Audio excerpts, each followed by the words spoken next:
So, ayan. Naglilinis kami ng, sibuyas. Umbak.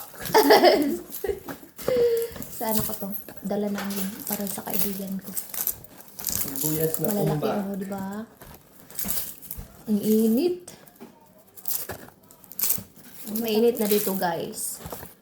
Summer na summer. Kahit makulimlim, mainit pa din, masusunog ka pa din dito. Kaya mabilis kang mangitim. Tapos pag pag natuyo na yan, ganyan, maganda na yan siya. Yan, di ba malalaki? That's from our garden.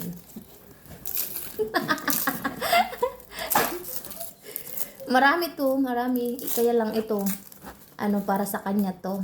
Kasi siya ang nag-aano doon sa garden. Kaasikaso.